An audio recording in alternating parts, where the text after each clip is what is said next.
Hey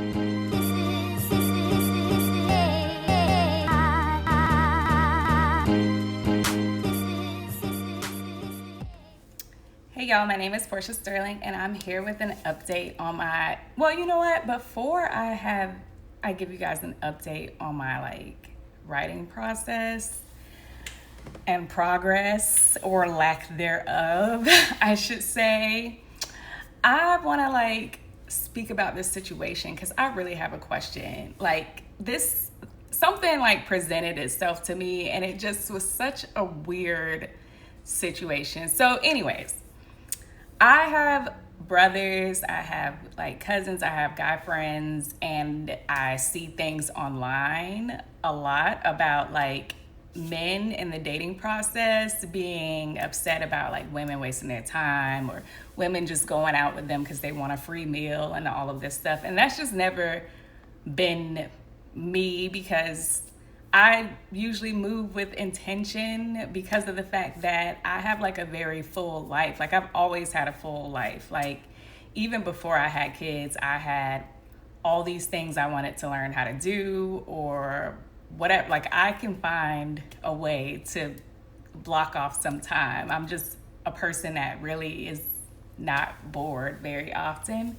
So I just never understood the concept of going somewhere for a free meal, going out with a guy, especially not a free meal, because I also know how to cook. I'm Southern and I just feel whatever I can make, a home cooked meal beats a restaurant meal the majority, probably 99% of the time.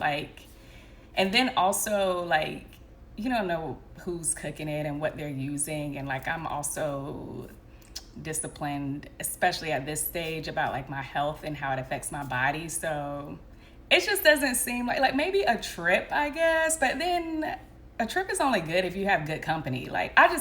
Anyways, it just doesn't make sense to me, basically, is what I'm trying to say. That being said, I know I'm at a season in my life where I had to have a real talk with myself and just be I'm just not in a season where I need to be dating. And not because not just because I don't have time for it, but also because of the fact that I just would not be a good person to be in a relationship with. Unless I'm dating somebody who is also dating I don't even know what that situation would look like, because I just don't. Okay, so basically I said, I have a full life. I have my oldest son is in his first year of high school, so I literally have 4 more years to enjoy him being at home. My youngest is in 2nd grade, which is the real, he's getting the real deal subjects. I'm helping him with that. I'm a writer, so that comes with a whole level of discipline that if you're writing for a hobby, that's kind of different. But if you're writing professionally, you have to be disciplined. I wake up at 4:00 in the morning every day. It doesn't matter if it's the weekend, whatever. 4:00, I'm up, getting my mind ready to write. Or writing, whatever, so I'm not out late. I don't drink because that kind of messes up my ability to write. I just don't, there's so many things I don't do because of the fact that I write professionally. I have to keep myself in a certain space. So there's that. I also, I just came from yoga class, so I'm a yoga person. I love Pilates.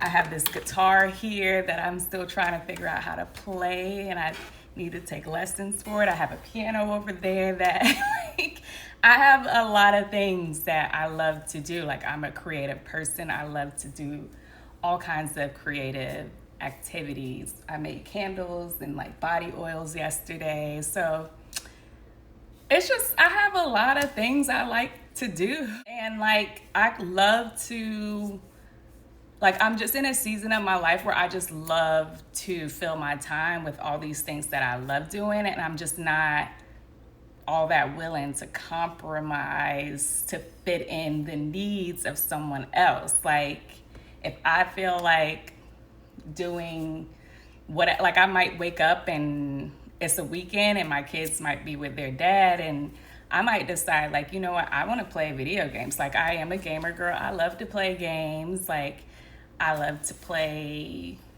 all kinds of things. I love to have, I just might decide I'm just going to do that. I don't want to,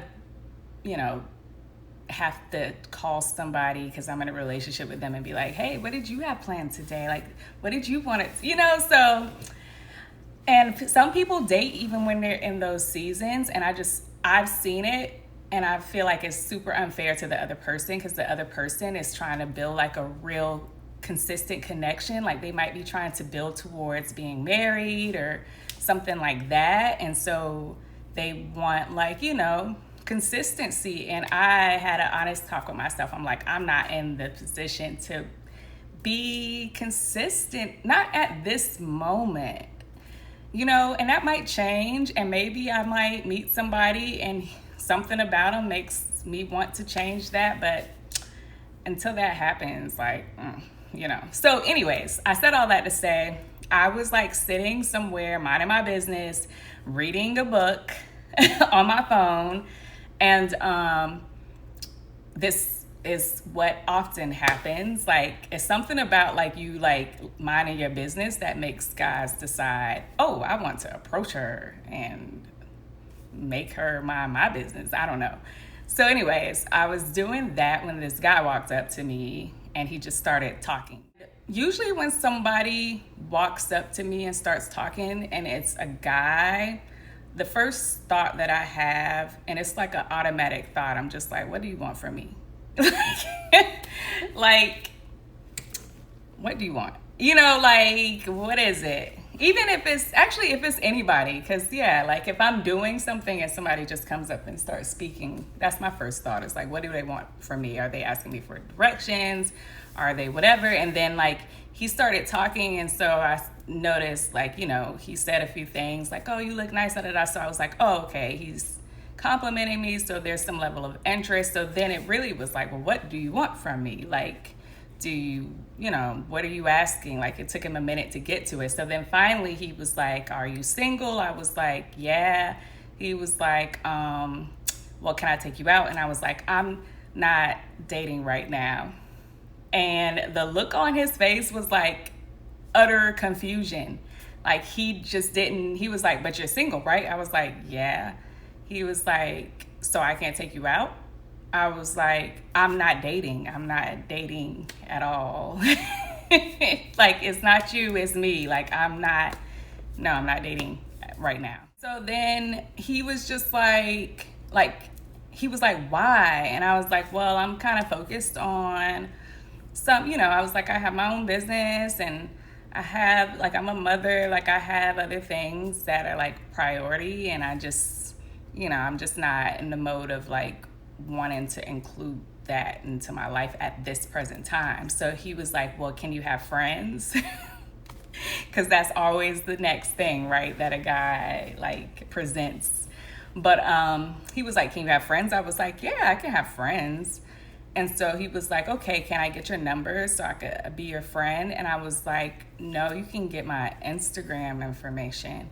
And he was like, why do I have your Instagram? And I was like, so I can figure out if I want to make you my friend.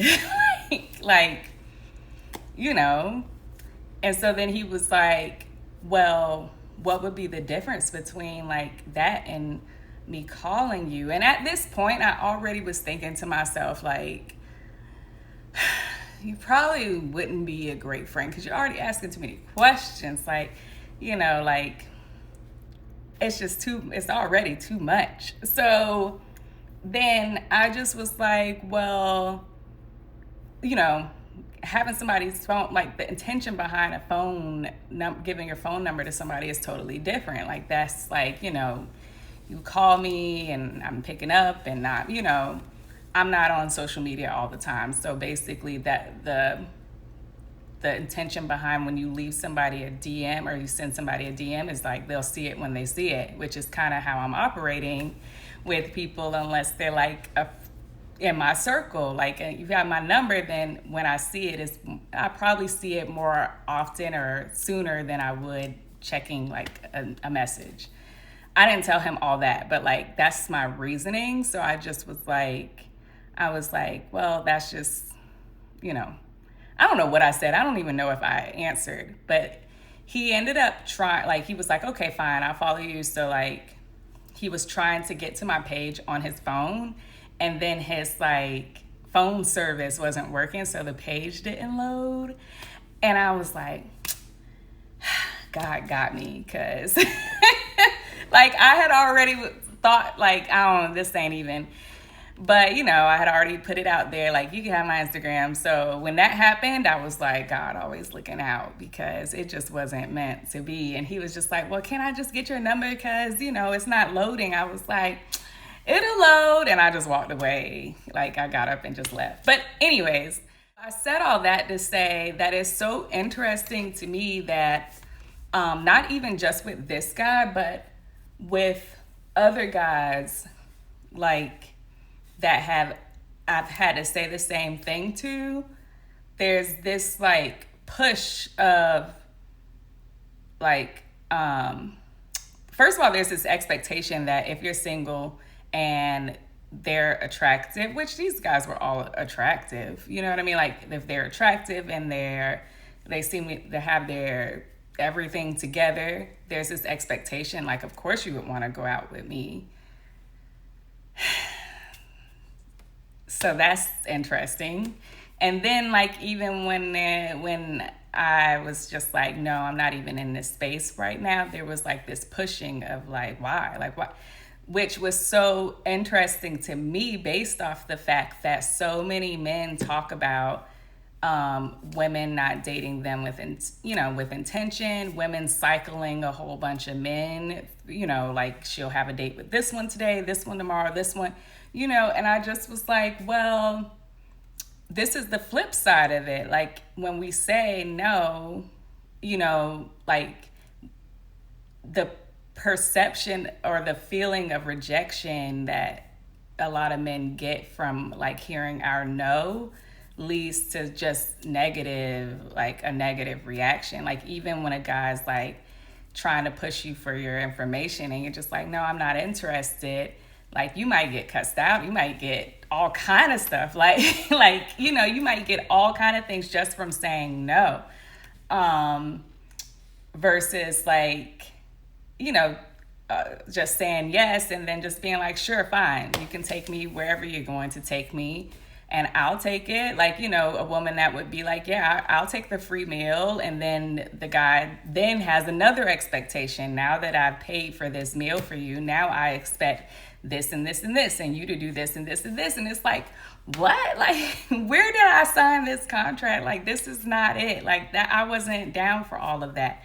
So it was just an interesting thing that, like, I guess I just needed to share that experience, because I feel like we hear one side all the time and not the other of like what we face when we're just honest and just like, no, I'm not looking for that. I even saw this other post where this guy was talking about how, he was so tired of women who were coming to him and saying like, if you're going to be with me, you need to pay for this and pay for that and pay for this and pay for that. And he was like, he wanted a woman that like wasn't looking at him for, paying for her lifestyle. But it was so interesting to me because I had literally just seen another post somewhere where a guy was talking about how a woman that's so independent was a turnoff for him because he felt like she didn't need him. So if she was doing this and doing that and doing, paying for all of her things herself and handling everything herself, he was like, well, where do I fit into the picture? Like, how, you don't need me. And then all of the women in the comments were like, yeah, but like, she shouldn't need you. She wants you. But in his mind, he was explaining like, well, a man's value is through his money and and I just was like, huh? Like, but would that be like I was wondering if he was like thinking about what he was saying, because to me, I just was like, that's not the greatest situation to be in. Like, would you want to be with somebody who only loves you for your money? Like, that's it. Like, I mean, obviously, as a woman, it's nice for a guy to like do nice things for you. It's super nice, but you do want to have like the basic foundation of love there, right? Like, I mean, sometimes it feels like as a woman, we can't like win for losing. Like, what are we supposed to do? So, yeah, so, anyways, all of those things factor into my like writing when I'm, sitting down and trying to like figure out like what's the dynamic, what's going to play out between these characters at this point in the story, like all of that. And that's another thing, like I said, that's another reason why I'm so disciplined about what I expose myself to, because if I'm constantly hearing a lot of negativity, whether it's negativity about men or women or whatever, like that'll come through in my writing. So I usually try to balance things out. I don't have to like be as intentional with balancing things out as I used to be before, because I think, I'm at a point in my life where I notice everything is on like, I mean, duality is everywhere. Like there's the worst of this and the best of this. And usually people are somewhere in the middle where they have like a little bit of whatever. So like, I'm never like all men do this and all women do this. Like, I don't know. Like, I don't have that perspective anymore. I do realize like two things can be true at the same time. Like you can be a great person and do not the greatest things, and, vice versa. So, but it does like factor into like how I try to like give my characters authentic voices in a situation. But this week, I like wrote myself into a situation that I have no idea how to solve. And so, yeah, I don't know what to do with it. So, okay, so I guess I'll tell you the situation. So, in the book, we have Neveah. Neveah is she's a woman who's divorced. She has 2 sons. It sounds familiar, doesn't it? But no. But anyway, she has 2 sons from her marriage. Samuel is her oldest. He's 10. And she has Samson, her youngest. He's 7, right? So, she is a career woman, but she's also passion driven. Like she is a therapist for women who have gone through certain traumas in their life. So she takes them through therapy and helps them with their healing process.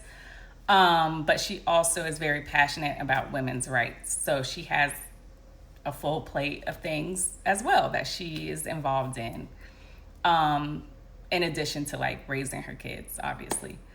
So Nasir is her love interest, or he's supposed to be her love interest in this book. Like that's how I planned it initially.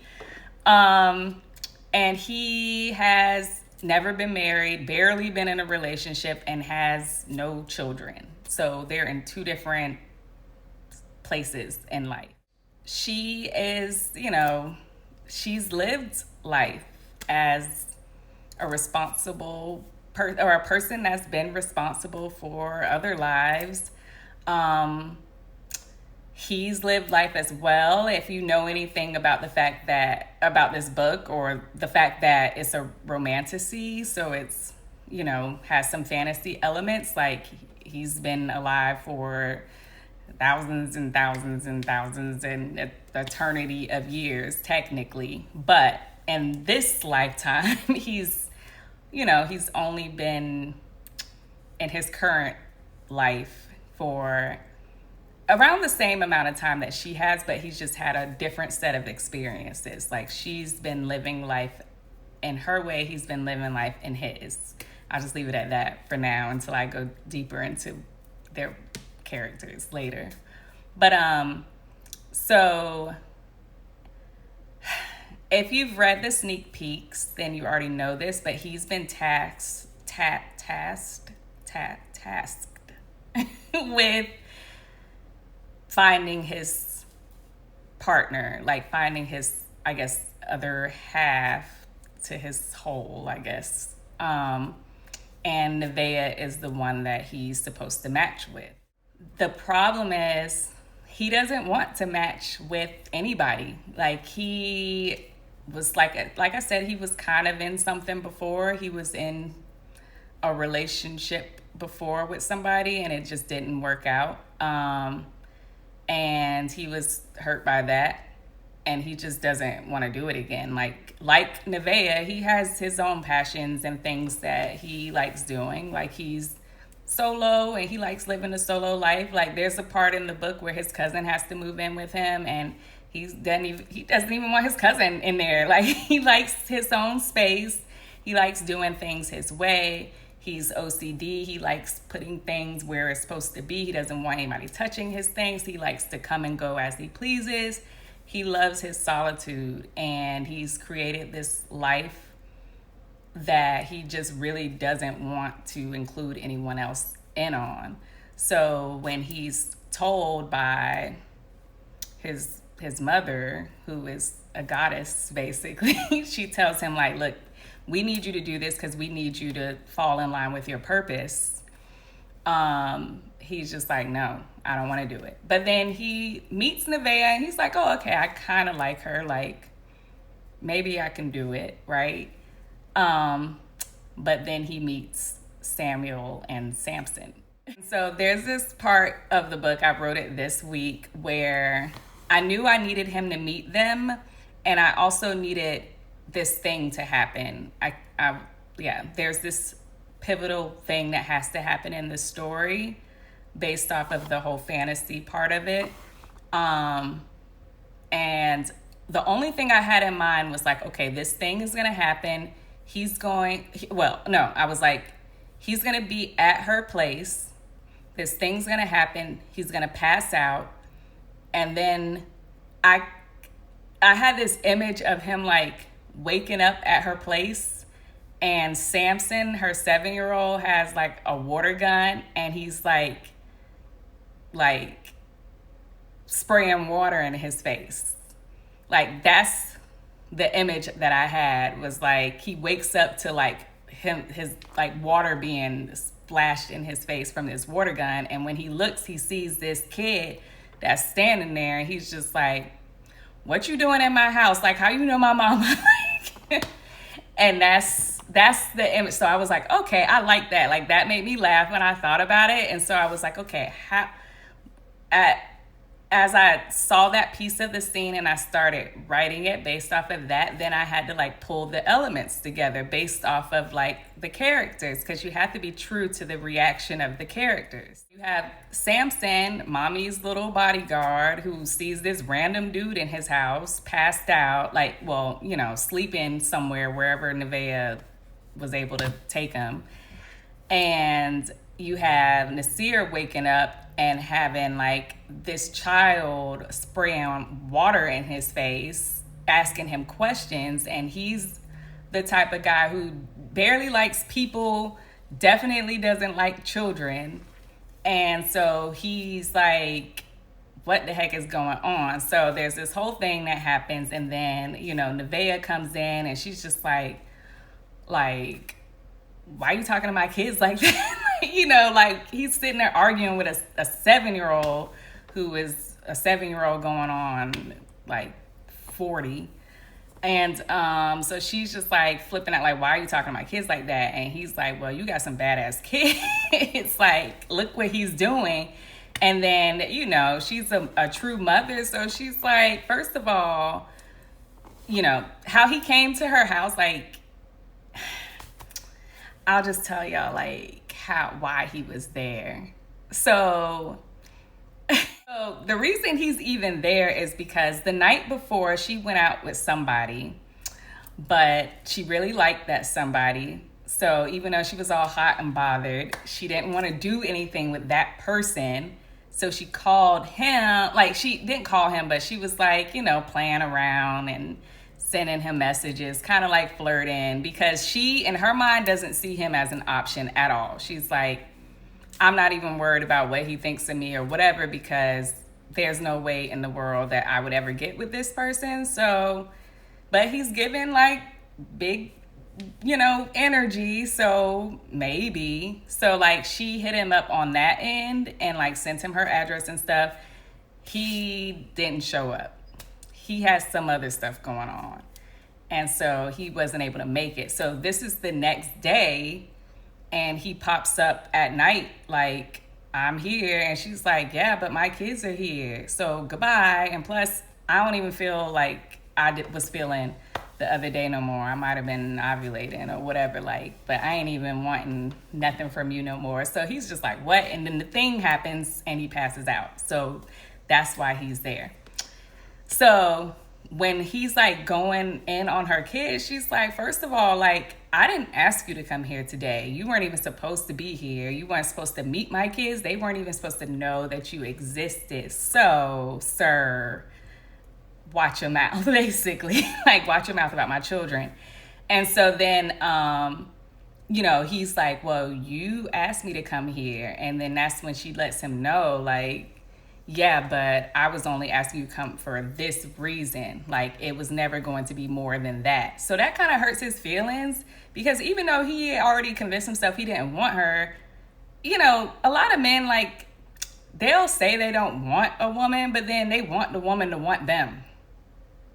And they get, like, they start feeling a way if she don't want them.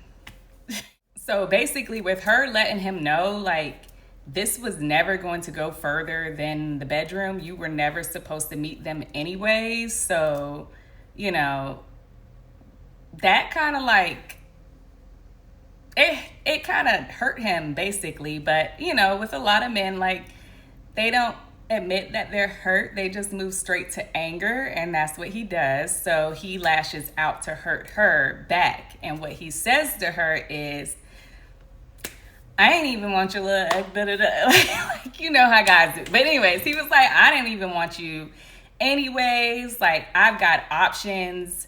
I wouldn't have taken you seriously anyways, because you've got this little situation and I don't even like kids. Like, so I could do a whole bunch better. And he says that. It didn't come from a good place, obviously, and he leaves. And so in her mind, she's just like, oh, never again. Like, he wasn't going to be an option for a relationship or nothing, but he's definitely not an option for anything else now. So blocks him on everything, like, I'm done, basically. And so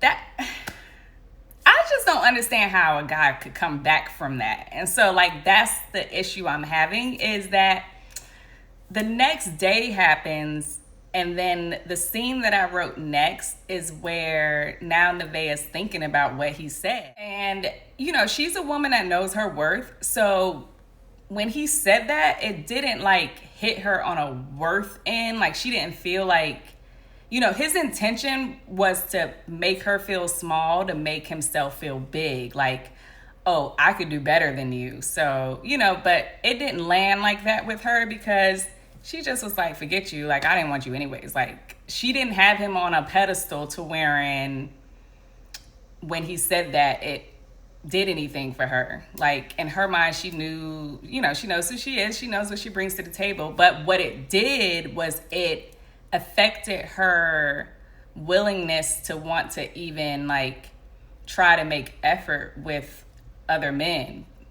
So, if that makes sense. So basically, the guy that she had gone out with the other night is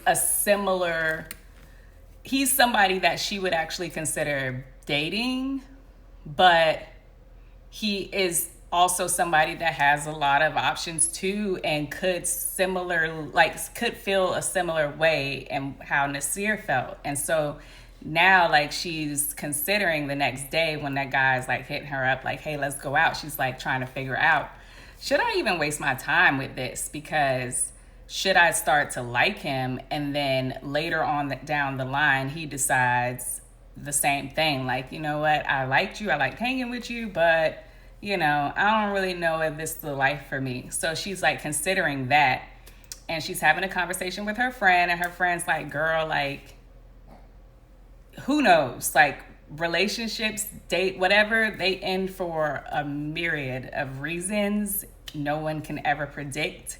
So don't even worry about it. Like, her friend's just like, girl, just have a good time.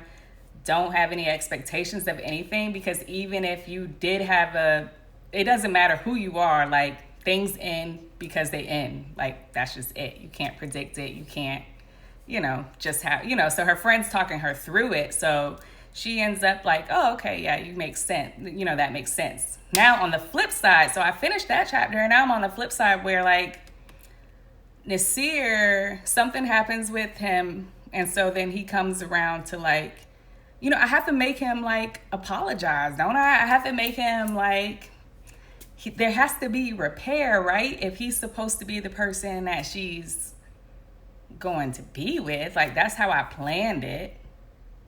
So I have to fix it. But then I'm just like, what can a man say after that? Because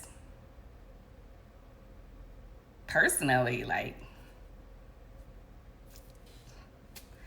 I don't know. Like I said, when I write, I have to be true to the characters, because you have to be authentic to, like, what this type of person would say or how they would react in this type of situation.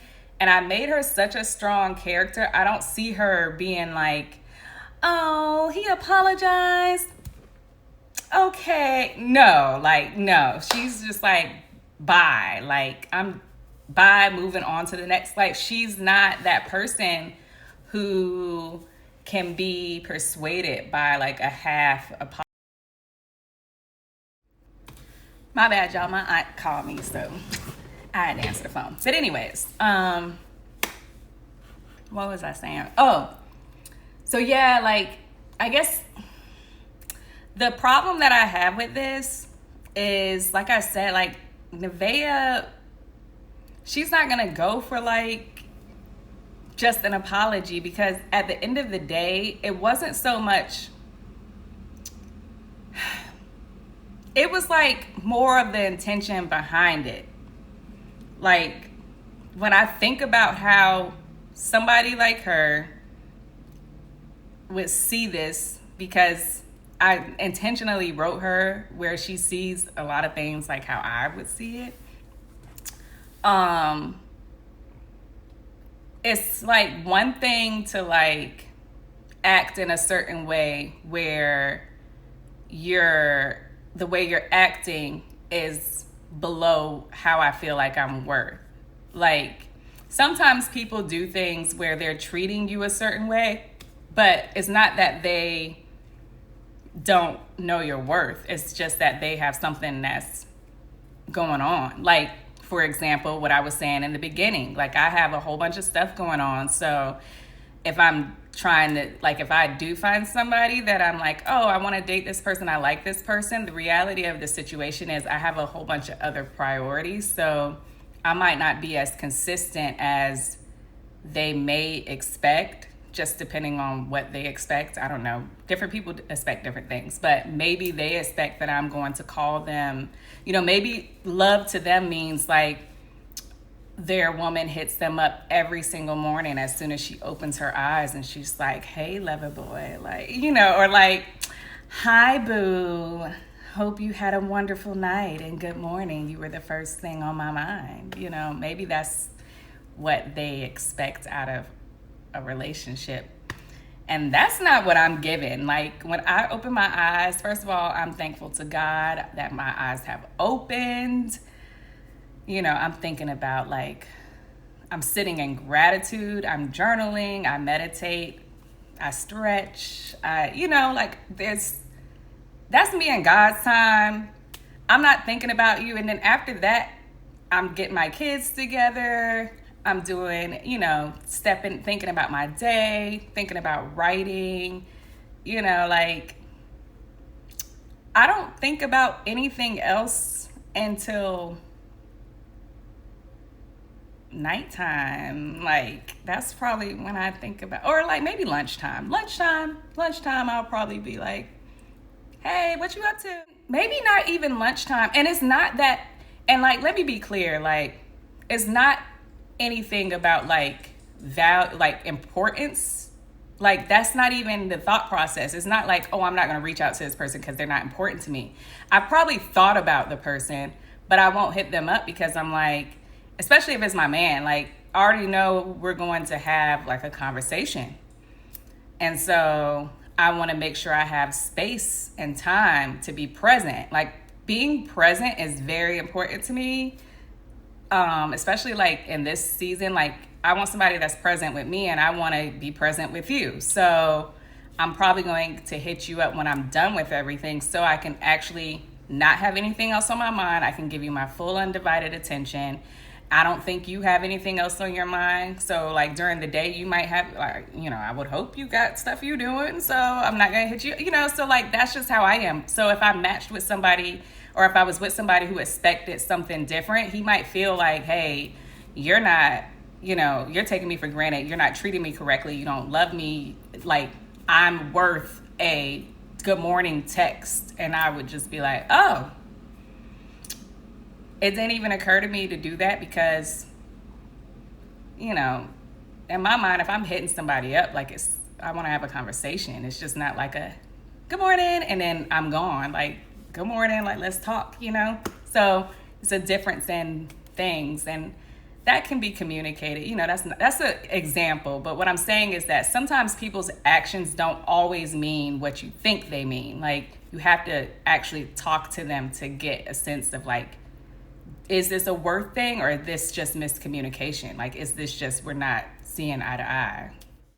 But when their actions are saying one thing and then their mouth is saying the same thing, like when they're acting that way and then they turn around and they say, yeah, like you're not even worth da da da da da. Now we have a problem because now you are saying like that's how you see the situation. So when I'm thinking about like how she would see that, yeah, she knows her worth. So what he said, it just bounced off. It's like, whatever, he's crazy, he's stupid, obviously, like, whatever. But, or, even like, that's his preference. Who cares? His loss. Like, when you get to a certain age as a woman, like you've been fumbled before, so his loss, whatever. But I think like when I think about that, it's the fact that he thought that I don't know if she would just come back from, because it's like, you said this, that's how you felt, or you thought it. Like, it didn't just pop in your head from nowhere. Like, there was some level of thinking and feeling that way for it to come out your mouth.